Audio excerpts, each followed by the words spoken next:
Hello students, welcome back to my YouTube channel. आज के video में हम पढ़ेंगे जो हमारा सब्जेक्ट है ह्यूमन रिसोर्स मैनेजमेंट। जो हमारा टॉपिक चल रहा था ह्यूमन रिसोर्स प्लानिंग, उसको हम कंटिन्यू करेंगे। प्रीवियस वाले वीडियो में हमने एंटायर कंसेप्ट समझा ह्यूमन रिसोर्स प्लानिंग का, देन उसका ये हमने कैरेक्टरिस्टिक्स को किया, फिर हमने उसके ऑब्जेक्टिव्स को किया। ठीक है, आज के वीडियो में हम पढ़ेंगे ह्यूमन रिसोर्स प्रोसेस के बारे में कि उसके स्टेप्स क्या क्या क्या होते हैं। तो मैंने इसके स्टेप्स एक डायग्राम में बनाया है। बेसिकली इसके आपके टोटल 6 स्टेप्स हैं, तो स्टेप बाय स्टेप्स इनको पढ़ते हैं। फर्स्ट स्टेप जो है आपका एनालाइजिंग ऑर्गेनाइजेशनल प्लान, उसके बारे में हम डिस्कस करते हैं क्या होता है ये। फर्स्ट ऑफ ऑल जो ऑब्जेक्टिव होता है और स्ट्रेटेजिक प्लान्स होते हैं वो कंसर्न करते हैं टेक्नोलॉजी को, आपके जो कंपनी के प्रोडक्शन को, मार्केटिंग को, फाइनेंस को ऑफ द कंपनी, जो कि एनालाइज किए जाते हैं। ठीक है, उसके अलावा एक्सपेंशन और डाइवर्जन जो हैं वो एक आइडिया देती हैं about the volume of future work activity के बारे में।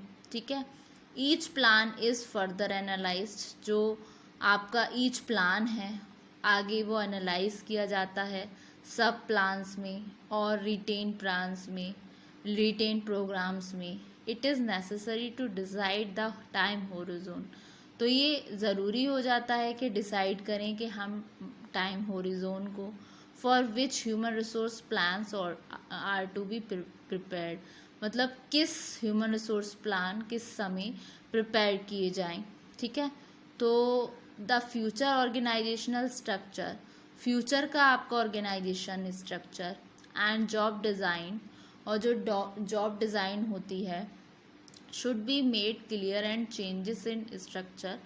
क्या करना चाहिए उनको, एक क्लियर और चेंज आपके स्ट्रक्चर में होना चाहिए और ये एग्जामिन्ड होना चाहिए।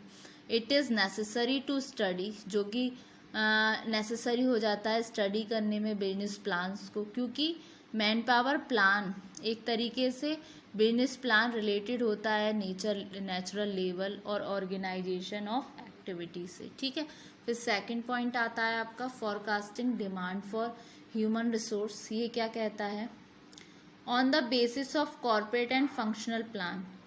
ठीक है, फंक्शनल और कॉर्पोरेट प्लान्स और फ्यूचर एक्टिविटी लेवल के आधार पर जो फ्यूचर नीड्स होती हैं ह्यूमन रिसोर्स की, वो क्या होती हैं, एंटिसिपेटेड होती हैं। ठीक है, एक तरीके से उनका पूर्वानुमान लगाया जाता है।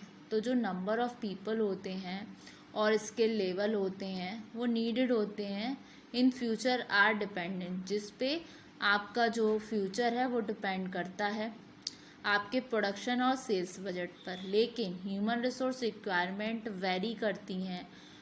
ठीक है, जो कि डिपेंडेंट होती हैं आपकी प्रोडक्शन टेक्नोलॉजी प्रोसेस पे और बनाती हैं हमारे बाय डिसीजन को जॉब कंटेंट्स, बिहेवियर जो क्रिएटेड होते हैं, वैकेंसी अराइज होती है आपकी इन करंट मेन पावर में। जॉब एनालिसिस और forecast of future activity level जो है हेल्प आउट करते हैं हमें अबाउट ह्यूमन रिसोर्स फोरकास्टिंग के। ठीक है, फिर नेक्स्ट स्टेप आता है आपका forecasting supply of human resources.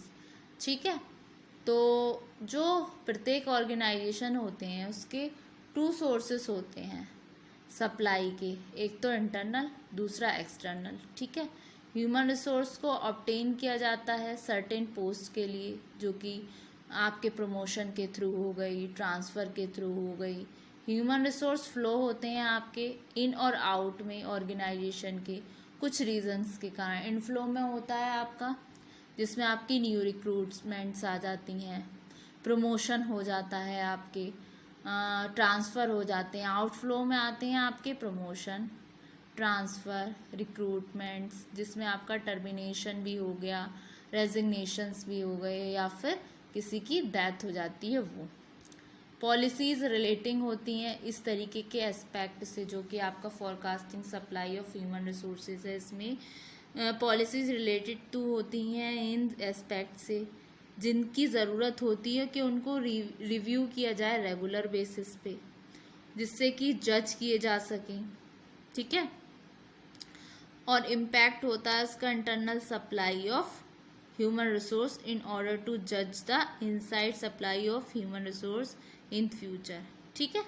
ये हो गया आपका। फिर नेक्स्ट आता है आपका, नेक्स्ट हेड है आपकी फोरकास्टिंग कर लिया हमने सप्लाई ऑफ ह्यूमन रिसोर्स। फिर आता है आपका एस्टिमेटिंग मैन पावर गैप। जो आपका मैन पावर गैप है उसको एस्टिमेट किया गया, ठीक है। फ्यूचर इंटरनल सप्लाई का क्या मतलब हो गया आपका, ये एक्सपेक्टेड जो आपका जो है ना एस्टिमेटिंग मैन पावर गैप, ये दिखाता है आपके फ्यूचर इंटरनल सप्लाई को, जिसमें आपके आते हैं प्रेजेंट इन्वेंट्री ऑफ एचआर, और उसमें प्लस हो जाती हैं आपकी पोटेंशियल एडिशन, और उसमें ऐड होती हैं आपकी पोटेंशियल लॉसेस। तो एस्टिमेटिंग मैन पावर गैप क्या बोलती है, जो नेट ह्यूमन रिसोर्स रिक्वायरमेंट होती हैं या आपकी मैन पावर गैप्स हैं, वो आइडेंटिफाई की जा सकती हैं कंपेयर करके डिमांड फोरकास्ट को और सप्लाई फोरकास्ट को। तो इन दोनों के बीच जो कंपैरिजन होता है वो रिवील करता है डेफिसिट को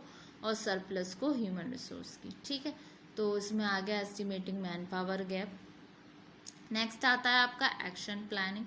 एक्शन प्लानिंग क्या है, जब इस तरीके की गैप्स को आइडेंटिफाई किया गया जहाँ पर आपकी डेफिसिट मतलब क्या कमी है ह्यूमन रिसोर्स की और कहाँ आपकी ह्यूमन रिसोर्स ज़्यादा हो रही है, इस तरीके से जब हम मैन पावर गैप को एस्टिमेट कर लेते हैं, फिर नेक्स्ट स्टेप आता है उसके रिगार्डिंग एक्शन प्लान करने का, कि जब ये आइडेंटिफाई हो गए फिर हम कुछ प्लान प्रिपेयर करते हैं जिससे हम फिल कर सकें इस गैप को।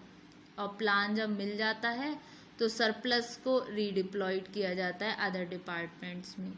अगर जैसे किसी डिपार्टमेंट में ज़्यादा ह्यूमन रिसोर्स हो रहा है तो उसको किसी अदर डिपार्टमेंट में शिफ्ट किया गया, रिट्रेंचमेंट कर दिया, छटनी कर दी, इस तरीके से। और फ्यूचर में ह्यूमन रिसोर्स जो है आपके सभी एक्सटर्नल सोर्सेज जो हो गए वो एस्टिमेटेड हो गए जैसे फुल। तो शॉर्ट ऑफ रिक्वायरमेंट्स कहाँ हैं, जैसे कि कोई प्लान कर रहा है किसी चीज़ के रिगार्डिंग में तो जहाँ कमी है वहाँ वो कर दिया गया। तो इस तरीके से एक्शन प्लान ये आ गया आपका एक्शन प्लानिंग में। फिर मॉनिटरिंग एंड कंट्रोल, और जो लास्ट स्टेप होता है वो होता है इन ह्यूमन रिसोर्स प्लान जो हमने बनाया है, जो डिटरमाइन किया है, उसको हम मॉनिटर करें और फिर उसको हम कंट्रोल करें, क्योंकि कोई भी जब प्लान बनता है या कुछ भी होता है तो उसका प्रॉपर कंट्रोल होना बहुत ज़रूरी है, ठीक है। ये हुआ आपका step regarding human resource planning. फिर आते हैं स्टूडेंट्स हम इम्पोर्टेंस क्या क्या होते हैं आपके एचआरपी की। फर्स्ट इम्पोर्टेंस आती है आपकी फ्यूचर पर्सोनल नीड्स। ये हेल्प करता है एचआरपी आपको डिटरमाइन करने में फ्यूचर पर्सोनल नीड्स, जैसे कि मैंने आपको सरप्लस और डेफिशिएंसी के बारे में बताया था स्टाफ की, वो तो फ्यूचर पर्सोनल नीड सरप्लस और deficiency in staff strength is the result of absences of defective planning. Next आता है आपका coping with change. HRP enable करती है किसी भी एंटरप्राइज को कि वो कोप अप कर सके चेंजेस के साथ जो भी कम्पिटिटिव फोर्सेस में हैं, जैसे आपकी market, technology, products and government regulation, ठीक है। फिर आता है क्रिएटिंग हाईली टैलेंटेड पर्सोनल। फिर टुडे के इन्वायरमेंट में जॉब जो है बहुत ज़्यादा हाईली इंटेलेक्चुअल हो चुकी हैं और बहुत ज़्यादा वास्ट जाती हैं, प्रोफेशनलाइज। तो एचआर मैनेजर को यूज़ करना चाहिए अपनी इंजेन्युइटी, जिससे कि वो अट्रैक्ट कर सके, रिटेन कर सके क्वालिफाइड और स्किल्ड पर्सोनल को। फिर फाउंडेशन ऑफ पर्सोनल, फिर आता है प्रोटेक्शन ऑफ वीकर सेक्शन।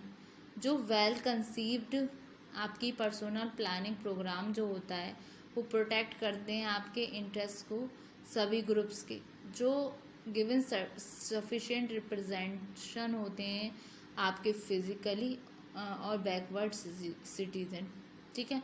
फिर फाउंडेशन पर्सोनल फंक्शन का मैन पावर प्लानिंग प्रोवाइड करती है एसेंशियल इंफॉर्मेशन डिज़ाइन करने में, इम्प्लीमेंट करने में पर्सोनल के फंक्शन को, जैसे कि रिक्रूटमेंट, सिलेक्शन और पर्सोनल मूवमेंट, उसमें आ गए आपके transfer, promotion and training and development. ठीक है, तो ये हुआ आपका इम्पोर्टेंस ऑफ HRP। अब आगे पढ़ते हैं एडवांटेजेस क्या क्या होते हैं आपके HRP के। एडवांटेजेस ऑफ HRP में देखते हैं, फर्स्ट आ गया आपका राइट काइंड ऑफ पर्सोनल। इसमें क्या है, मैन पावर प्लानिंग हेल्प करती है प्रोक्योरमेंट करने में पर्सोनल को, उसके नेसेसरी क्वालिफिकेशंस के साथ, स्किल्स के साथ, नॉलेज के साथ, वर्क एक्सपीरियंस के साथ और एप्टीट्यूड के साथ वर्क के लिए। फिर आता है आपका smooth operation. Man power planning help करती है पर्सोनल के सिलेक्शन में और डेवलपमेंट में, जो कि एक तरीके से सेलेक्टेड होते हैं well qualified person to the right job. तो इस तरीके से ऑपरेशन भी स्मूथ रहता है जो हमारा कार्यकाल चल रहा है कंपनी में। फिर full utilisation of plant. Man power forecasting highlight करती है आपके क्रिटिकल शॉर्टेज को इम्पॉर्टेंट स्किल के, और ये हेल्प करती है मैनेजमेंट को अवॉइड करने में जो भी डिसरप्शन होते हैं प्रोडक्शन प्रोग्राम्स के। Under utilization of plant capacity by timely corrective action. फिर आता है redeployment of personnel. Manpower planning जो होती है वो हेल्प आउट करती है आइडेंटिफाई करने में एरिया ऑफ सरप्लस पर्सोनल, जो रीडिप्लॉयड करता है ट्रांसफ़र को अदर डिपार्टमेंट्स में। फिर आता है replacement planning. Man power planning जो है आपकी हेल्प करती है फॉर्मुलेट करने में मैनेजरियल सक्सेशन प्लान, जो कि एक तरीके से पार्ट है रिप्लेसमेंट प्लानिंग प्रोसेस का। ठीक, फिर नेक्स्ट आता है assessment of training needs. Man power planning enable करती है थ्रू परफॉर्मेंस अप्रेजल, आइडेंटिफिकेशन करती है उस गैप्स को जो एग्जिस्ट करते हैं आपके मैन पावर में, जिससे करेक्टिव ट्रेनिंग को इम्पोर्ट किया जा सके। फिर आता है low wage and salary budget. Personnel cost अगर लेस होगी तो मैनेजमेंट एंटिसिपेट कर सकते हैं इम्बैलेंस मैन पावर में वेरियस डिपार्टमेंट से, जब वो बिफोर दे बिकम अनमैनेजेबल, जब वो अनमैनेजेबल होते हैं इस सिचुएशन में। तो स्टूडेंट, होप सो आपको आज के वीडियो में ये एंटायर टॉपिक समझ आया होगा। Thank you very much.